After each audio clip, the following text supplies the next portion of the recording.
The last couple of weeks have been dominated by several newsworthy events involving the United States.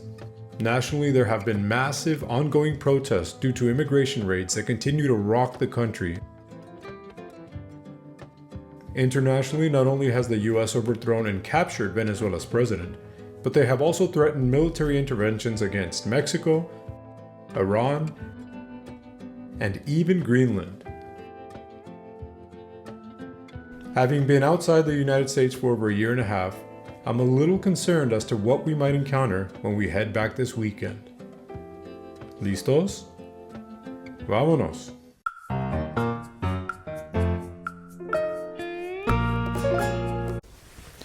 So I have three major concerns about heading back to the United States.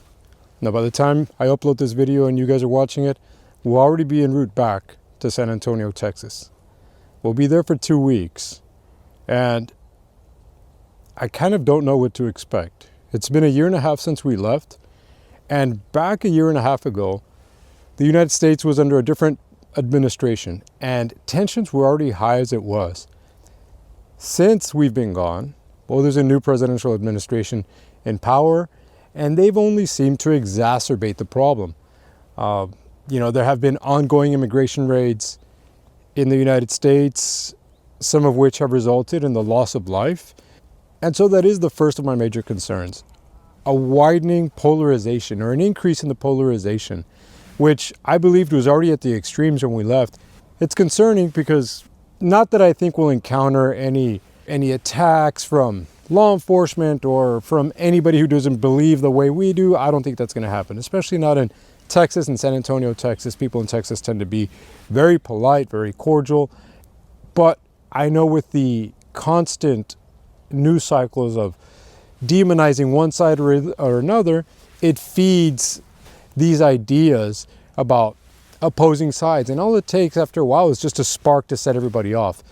To the point where I believe that's what's happening nationally with the unfortunate death of a lady in Minnesota by a law enforcement officer.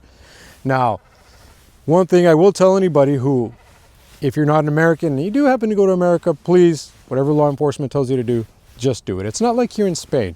Here in Spain, you can kind of go back and forth with officials. The police here are a lot more willing to kind of get you to understand and willing to not use force to get you to comply. Whereas in the United States, that's usually not the case. I'm not saying every law enforcement officer in the United States is hyper aggressive, but I think more hyper aggressive than here, that's for sure. And so that's one of my big concerns, kind of what the status of society is going to be when we get back. It seems as though the divide in the country has been widening since we left. That could be just what I'm seeing on the news, and it might not be true at all. I hope it doesn't affect us personally. I hope we don't encounter any issues that might give us negative experiences for ourselves or much less our children, but that is my first major concern.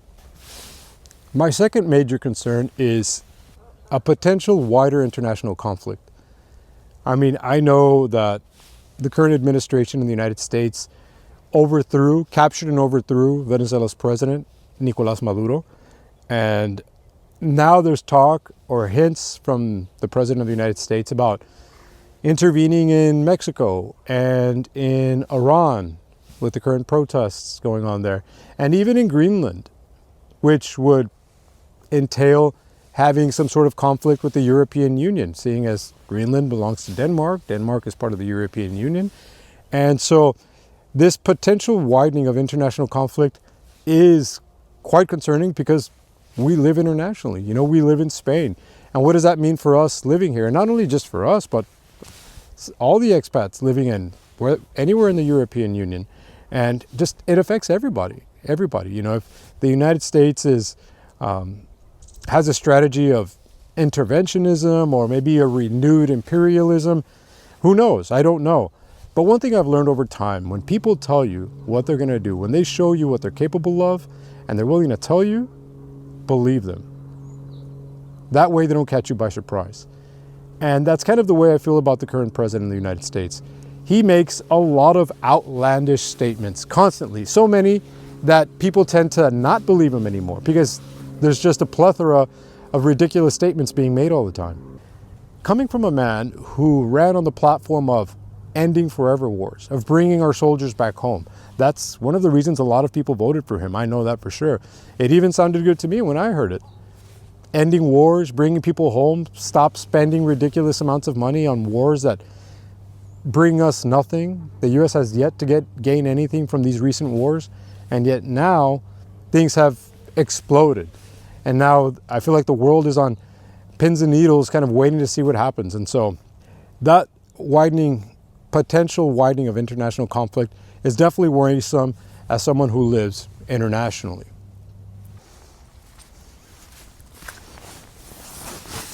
And my last and major concern is because I have very strong concerns over my family. The reason we're going to the United States in the middle of January is because our son, our oldest, decided to end his university career in England and join the United States military. He is now part of the Air Force, and we're very proud of him. But with the potential widening of international conflict, well, that is my major concern. If things do continue to snowball, it's the average citizen that's going to suffer. It's going to be those that were promised that the wars would be ended and our soldiers would be brought back home who are going to end up suffering the most. Because if things continue on the path that they're going, it doesn't seem like these wars are going to be ended. It's looking more like the opposite. That's scary for everyone involved. It's scary for the whole world. And I think everybody kind of feels it right now. I know I do, especially, like I say, living internationally, being a United States citizen, but living in the outside. I mean, it is concerning, especially when you have family in the military, and those are my major concerns right now. Who knows what's going to happen in these next 2 weeks? It's an ever-changing world, and it changes pretty quickly. As always, thank you guys for watching. Let me know what you guys think in the comments section. I really love reading everybody's comments. Déjenme saber qué es lo que están pensando todos allá afuera. I'm sure we'll be uploading some videos about our experience in the United States. Until then, you guys stay safe, stay happy. Los quiero mucho. I love you all.